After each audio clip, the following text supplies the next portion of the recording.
Okay, I'm doing a market update. This is going to be fun.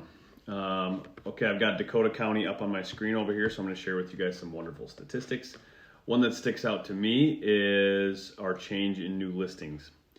We are down 1.5% over the previous year, and we were low a year ago, so that is not good. Just so you guys understand what that means, a balanced market is 6 months of inventory. Okay, a balanced market means it's really neither a seller's or a buyer's. Now, realistically, does that ever happen? No. There's always usually one side kind of benefiting over the other. But 6 months is kind of the target. That's where we want to be, as close to 6 months as we can. A year ago, we were at 1.5 months of inventory. Today, well, I guess as of March, we're now in April, but this is just 2 weeks old. 0.7 months worth of inventory in Dakota County. What that means is that if no new listings came on today, we would be completely out of listings. There would not be a single house on the market in less than 30 days. And that is why you're seeing the multiple offers. That's why you're seeing the prices being driven up. One of the things that I get, probably one of the questions that I get the most is, why should I buy right now? Because the prices are high. And I can see why you would believe that from the outside looking in, is that if you're selling high, you're buying high, right?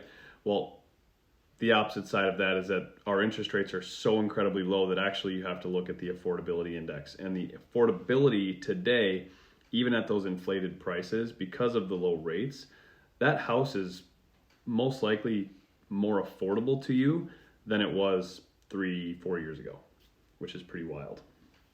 Some other things I can talk about here. Average sale price. This is a doozy. Average sale price 1 year ago was $313,409. Today it is $350,104. What that means is that the exact same house 1 year ago was $313,000. Today is a $350,000 house. Okay? I can't tell you how many times I've had people come up to me and say, I would never buy a house in this market, it's inflated. People were saying this to me 3 years ago. What that person doesn't understand is if they would have purchased in that market, they'd probably be sitting on $100,000 of equity or more. Our days on market. 1 year ago, 53 was the norm. Today, 26.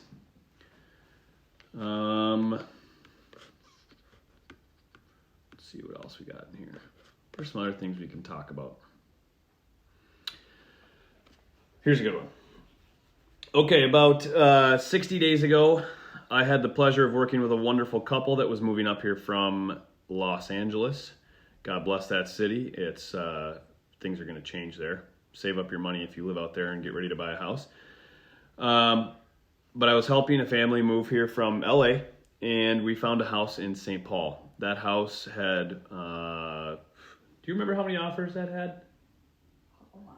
I think like 14, or it was high double digits, like 20 maybe.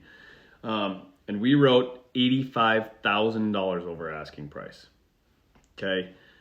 People think that's nuts. However, if you have a really good real estate agent and they know the market, after the appraisal, we came in at $85,000 over asking price, and the home appraised $5,000 more than what they bought it for.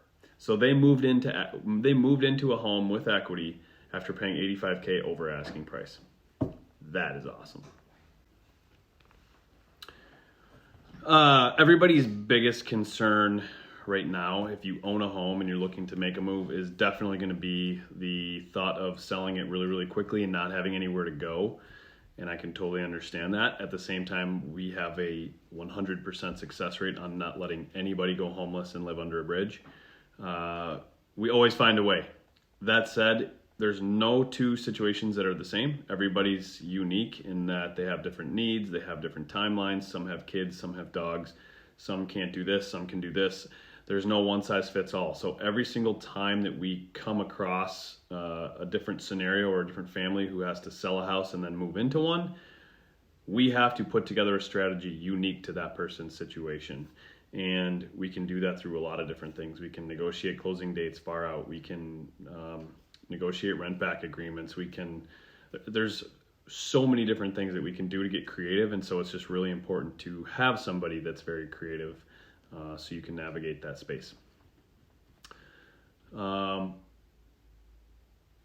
we in a bubble? I don't think so. A lot of experts would tell you the same. There's just no data to really support it. I think that people see things moving quickly and they see prices going up, and they just automatically go back to the last time that something similar to that happened. And because real estate is cyclical, you would expect that right about now or the next 2 years-ish that we would see a correction if you look back at the history of the market. And maybe that does happen, maybe it doesn't, but I'm just telling you that from people who look at the information every single day and talk to people who are also doing the same, there's just not really anything that's indicating that we're in kind of an unstable environment. The demand is huge. People have equity in their homes. People have jobs. Aside from the COVID thing, unemployment's really not bad. And we're going to be coming more and more out of that. So anyone who tells you we're in a bubble or anyone tries to convince you to time the market, don't listen to them, because nobody has ever done it successfully. It's not something that can be done. A year ago, we were hit with COVID. Nobody predicted that. So where were the people that are trying to tell you what to do when a pandemic came suddenly, right? And changed the whole landscape of everything that we do every day. So I always tell people my best advice is move forward with what you know right now in this moment today. Okay, if it makes sense for you and it makes sense for your family today, do it. Don't make plans based off what could happen, because there's a good chance that won't happen. So